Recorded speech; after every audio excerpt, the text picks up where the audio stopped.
Сәлеметсіңдер ме балалар? Бүгін осы 4-ші сыныптағы ең соңғы математика сабағын өтетін боламыз. Яғни алған білімімізді қорытындылаймыз. Бірінші тапсырмада көлемді есепте дейді. Құрылысшыға берілген кірпіштерден қаланатын қабырғаның көлемін есептеуге көмектес. Қабырғаның ұзындығы 1 метр, ал биіктігі 8 дециметр. Қабырғаның енінің әртүрлі нұсқаларын қарастыр дейді. Астында бізге кірпіштің екі түрлі нұсқасын беріпті. Бірінші А нұсқасындағы кірпішті қарайық. Оның биіктігі 5 см, ені 3 см, ұзындығы 4 см екен. Енді оның көлемін табу үшін 5 см көбейту 4, көбейту 3 см дейміз. Сонда 60 см болады көлемі. Енді ұзындығы бойынша қалайтын болсақ, қанша кірпіш кететінін табамыз.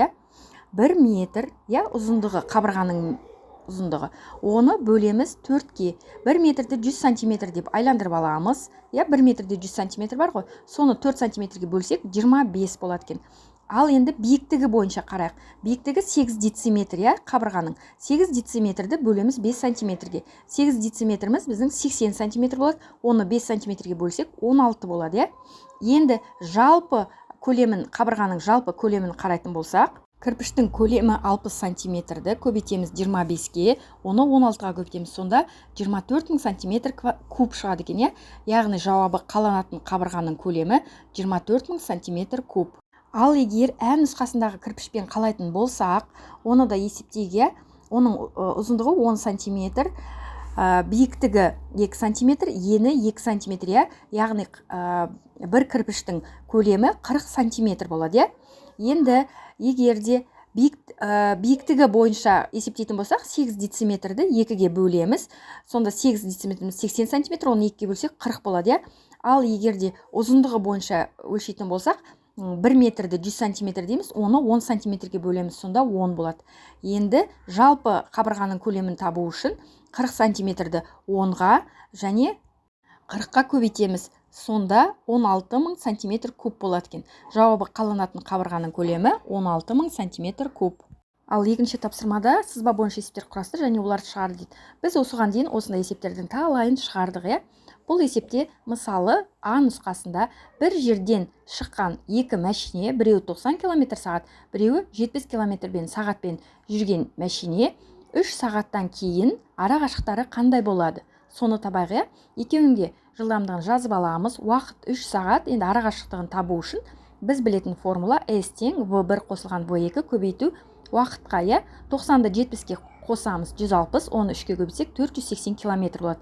Яғни бір жерден шыққан екі мәшиненің 3 сағаттан кейінгі ара қашықтығы 480 км болады. Енді Ә нұсқасын қарайық. Ә нұсқасында да тура осындай, бірақ бұл жерде бастапқы жылдам ара қашықтықтары бар.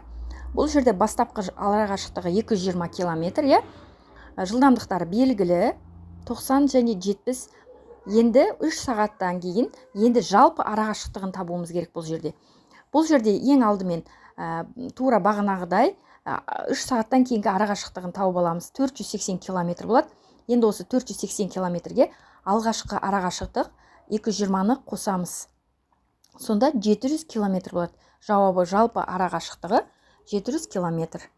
Үшінші тапсырмада баған түрінде жаз және есепте дейді. Баған түрінде есептеп шығарамыз. 3513-ті 210-ға көбейтсек 737 730 болады. 3513-ті 201-ге көбейтсек 706 113 болады. 4551-ді 430-ға көбейтсек 1 956 930 болады. 450 051-ді 403-ке көбейтсек 1 834 053 болады. 7471-ді 120-ға көбейтсек 896 520 болады. 7471-ді 102-ге көбейтсек 762 042 шығады екен. Енді төртінші есепте және тексер дейді. 8562-ні 352-ге көбейтсек 3 13 824 шығады. Бұны тексеру үшін 3 13 824-ті 352-ге бөлеміз. Екіншісін қарайық. 73 201-ді 123-ге көбейтсек 9 3723 шығады екен. 39 000-ді 125-ке бөлетін болсақ 312 шығады екен. Ал тексеру үшін 312-ні 125-ге көбейтеміз. 46 550-ді 98-ге бөлсек 475 шығады. 78 192-ні 724-ке бөлсек 108 шығады. 93 380-ді 230-ға бөлсек 406 шығады. Бұны тексеру үшін 406-ны 230-ға көбейтеміз. Бесінші тапсырмада есептерді шығар дейді. Мектеп спорт залының ұзындығы 32 метр, ені 24 метр. Егер 1 метр квадрат жерге 150 грамм сыр кететін болса, онда спорт залдың еденіне барлығы неше килограмм сыр қажет дейді. Бояуды айтып жатыр, еденді бояйтын. Енді А белгілі, В белгілі, біз енді 1 метр квадрат жерге 15 грамм сыр кететін болса, еденнің көлемін табамыз, ауданын табамыз еденнің. Ауданды табатын формуланы білесіңдер. S тең А көбейтілген В. Яғни 32-ні 24-ке көбейтсек 768 метр квадрат болады. Енді 768 квадратты 150 граммға көбейтеміз. Сонда 115.200 грамм шығады екен. 115.200 граммды килограммға ауыстырамыз. Сонда 115 килограмм 200 грамм шығады. Жауабы спорт залдың еденіне барлығы 115 килограмм 200 грамм сыр қажет болады екен. Ал Ә нұсқасында мектепке жөндеу жұмысын жүргізу үшін 18 қорап ақ және осындай 24 қорап көк түсті қыш тақталар әкелінді. Ақ және көк түсті қыш тақтаның жалпы саны 1470. Әр қорапта неше қышта тақта бар дейді. Егер ақ түстіден 18, көк түстіден 24 қорап болатын болса, барлық қорапты тауып алу үшін 18-ді 24-ке қосамыз, 42 болады. Енді жалпы саны 1470-ті осы 42-ке бөлеміз. Сонда 35 шықты. Яғни жауабы әр қорапта 35 қыш тақта бар. 6-шы тапсырмада А нұсқасын шығарайық. 1/24 шаршы алынды. Ол шаршылардан тік төртбұрыш құрастырылды. Егер тік төртбұрыштың ұзындығы 18 см, ені 12 см болса, алынған әр шаршының ауданы нешеге тең дейді. Алынғаны 24 шаршы. Енді біз білетін ұзындығы мен енін білеміз, тік төртбұрыштың. Соны жазып аламыз. Енді бір шаршының көлемін тауып алайық, ауданын тауып алайық. Ол үшін тік төртбұрыштың ауданын табамыз. 18-ді 12-ке көбейтсек 216 см квадрат болады. Ал енді шаршының ауданын табу үшін 216-ны 24-ке бөлеміз. Сонда 9 см квадрат болады. Яғни жауабы алынған әр шаршының ауданы 9 см квадрат. Ә нұсқасында бірінші орамда 12 метр, ал екіншісіне 17 метр линолеум бар. Екінші орам біріншіге қарағанда 21 мың теңгеге қымбат. Әр орамның бағасы қанша дейді. Берілгендерін жазып аламыз, енді шығарамыз. Ең алдымен біз линолеумның 1 метрінің бағасын тауып алуымыз керек. Ол үшін 21 мыңды бөлеміз, 17-ден 12-ні аламыз. Өйткені екіншісінен қымбат деп тұр ғой, біріншісіне қарағанда. 17-ден 12-ні алсақ 5 болады. 21 мыңды 5-ке бөлетін болсақ 4200 болады екен. Сонда 1 метрі 4200 теңге. Енді 4200-ді 12-ге көбейтсек 50400 теңге шығады. Ал 4200-ді 17-ге көбейтсек 71400 шығады. Яғни жауабы бірінші орамға 50400 теңге, ал екінші орамға 71400 теңге жұмсалды. 7-ші тапсырмада автобус қозғалыс графигін оқы, сұрақтарға жауап бер, өз сұрақтарыңды құрастыр дейді. Біз графикті оқып, соған жауаптарға 7-ші тапсырмада автобус қозғалысының графигін оқы, сұрақтарға жауап бер, өз сұрақтарыңды құрастыр дейді. Біз графиктерге қарап, сұрақтар құрастыруды, графикті оқуды білеміз. Бірінші сұрақта автобус 45 минутта қанша километр жол жүрді дейді. Енді мына жерде алғашқы арақашықтық жолдары көрсетілген, 50-ге дейін және уақыты көрсетілген. Енді бізге айтқан 45 минутты қарайық. 45 минутта автобус 50 километр жол жүріпті. Екіншісінде бастапқы 25 минутта автобус қанша километр жол жүрді дейді. Енді астында уақыттан 20 минутты тауып аламыз. Сонымен қарасақ, алғашқы 20 минутта автобус 35 километр жол жүріпті. Үшінші сұраққа жауап берсек, аялдамаға дейін ол 20 минут жол жүрді. Ал төртінші сұраққа жауап беретін болсақ, бастапқы 40 километрде 35 минут уақыт жұмсады. Бесінші сұрақта соңғы 15 минутта ол 15 километр арақашықтықты жүріп өтті дейді. Енді біз өзіміздің сұрағымызды құрастырайық.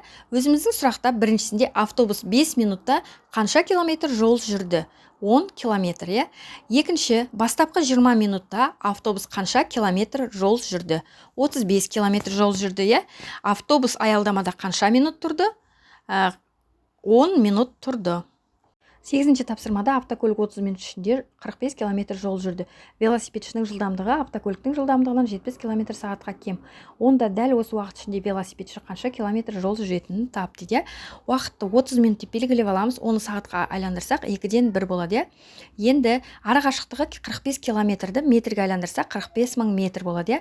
Енді жалпы автокөліктің жүрген жылдамдығын табамыз және велосипедшінің жылдамдығын табамыз. Бірақ ол автокөлікке қарағанда 40 км/сағатқа кем деп тұр, белгілісі. Енді велосипедшінің ара қашықтығын табамыз. Велосипедшінің қанша жүргенін. Енді алдымен автокөліктің жылдамдығын тауып алайық. Ол үшін 45 мың метрді бөлеміз уақытқа, S бөлу T. 45 мың метрді 30-ға бөлсек, 15 мың метр минутына болады. 15 мың метр минутына оны сағатқа айландырайық. 15 мыңды 60-ға көбейтіп, мыңға бөлеміз. Сонда 90 км/сағат автокөліктікі. Енді велосипедтің жылдамдығы 90 км/сағаттан 70 км/сағат аламыз. Сонда велосипедшінікі 20 км/сағат екен. Енді велосипедтің қанша жол жүргенін табу үшін 20 км/сағатты 2-ден 1 бөлікке көбейтеміз, жартысына ғой 30 минутқа. Сонда 10 км жүреді. Жауабы дәл осы уақыт ішінде, яғни 3 сағат 30 минут ішінде велосипедші 10 км жол жүреді.